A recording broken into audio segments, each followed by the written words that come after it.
তো আজকে আমরা শিখব পাস্ট ইনডিফিনিট টেন্স ব্যবহার করে কিভাবে নেগেটিভ কথাগুলো বলতে হয়। আমরা যেসব কাজ করিনি, এসব কাজকে আমরা কিভাবে ইংলিশে বলতে পারি, এগুলোই শিখব এই ছোট্ট একটা ভিডিওতে। কোনো একটা বাক্যে যদি ডিড নট থাকে, তাহলে এই বাক্যটি বা সেই বাক্যটি হচ্ছে অতীত নিয়ে কথা বলতেছে। ডিড নট থাকার মানে হচ্ছে অতীত নিয়ে নেগেটিভ কথা বলতেছে। I did not be one আমি করিনি। তো I did আমি করেছিলাম। আর did not মানে করিনি। I did not be one আমি be one করিনি। এখানে be one হচ্ছে ভার্বটা বসাবেন যে আপনি কি কাজ করেননি সেই কাজগুলা বসাবেন। খুবই সিম্পল। জাস্ট হচ্ছে আপনাকে did not এর পরে ভার্বের be one টা বসাইতে হবে। জাস্ট ভার্বের প্রেজেন্ট ফর্মটা বসায় দিবেন। I did not work আমি কাজ করিনি। I did not আমি করিনি। কি করিনি? write I did not write আমি লিখিনি। I did not আমি করিনি। কি করিনি? কোন কাজটা কি করেন নাই? go অর্থ যাওয়া। I did not go আমি যাইনি। I did not আমি করিনি। কি করেন নাই? sleep অর্থ ঘুমানো। I didn't sleep আমি ঘুমাইনি। I did not আমি করিনি। I didn't play আমি খেলিনি। I didn't drive আমি চালাইনি। I didn't cook আমি রান্না করিনি। I didn't read আমি পড়িনি। I didn't speak আমি কথা বলিনি। I didn't like আমি পছন্দ করিনি। যখন ডিড নট এর পরে be on বসবে তার মানে হচ্ছে কাজটা করেন নাই বোঝাবেন। অতীতের কাজটা করেন নাই। তারপর এখানে দেখেন I এর পরিবর্তে you বসাই আমরা। You did not তুমি করোনি। তারপর হচ্ছে be on বসাই দিলেন।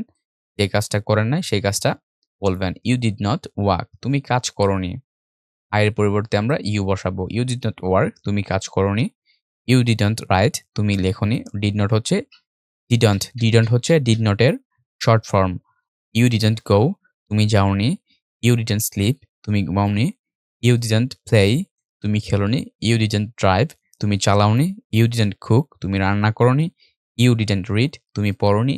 You didn't speak তুমি কথা বলোনি। You didn't like তুমি পছন্দ করোনি। তো আমাদের এখানে সাবজেক্ট নিয়ে কোনো ঝামেলা নেই। জাস্ট হচ্ছে didn't এর পরেই ভার্বের বেস ফর্মটা বসবে। didn't এর পরে ভার্বের be one টা বসবে।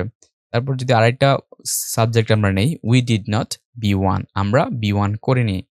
we মানে আমরা, we didn't আমরা করিনি। কি করিনি? be one we didn't be one আমরা be one করিনি। we didn't work আমরা কাজ করিনি। we didn't write আমরা লিখিনি। we didn't go আমরা যাইনি। we didn't sleep আমরা ঘুমাইনি। we didn't play আমরা খেলিনি। we didn't drive আমরা চালাইনি। we didn't cook আমরা রান্না করিনি। we didn't read আমরা পড়িনি। we didn't speak আমরা কথা বলিনি। we didn't like আমরা পছন্দ করিনি। তো এভাবে হচ্ছে আমরা সাবজেক্ট পরিবর্তন করে জাস্ট did not এর সাথে যদি আমরা সাবজেক্টটা বসাই আর যদি তারপর যদি আমরা be one বসাই তাহলে হচ্ছে আমাদের সেন্টেন্সটা হয়ে যায়। সাবজেক্ট did not তারপর হচ্ছে be one did not টা বসবে। যদি পাস্টের কথা বলতে চান, পাস্টের নেগেটিভ কথা বলতে চান, তখন ডিড নট বসবে। তো স্ট্রাকচারটা হচ্ছে সাবজেক্টের পরে ডিড নট বসে তারপর হচ্ছে বি ওয়ান। সো এখন আপনার জন্য একটা হোমওয়ার্ক হচ্ছে। আশা করি আপনি সহজে এটা করতে পারবেন।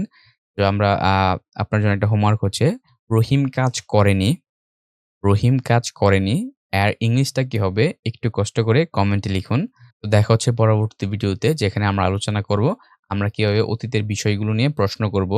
অতীতের কাজগুলা সে করেছিল কিনা সেটা জানার জন্য আমরা কিভাবে প্রশ্ন করতে পারি সেটাই শিখব হচ্ছে পরবর্তী ভিডিওতে।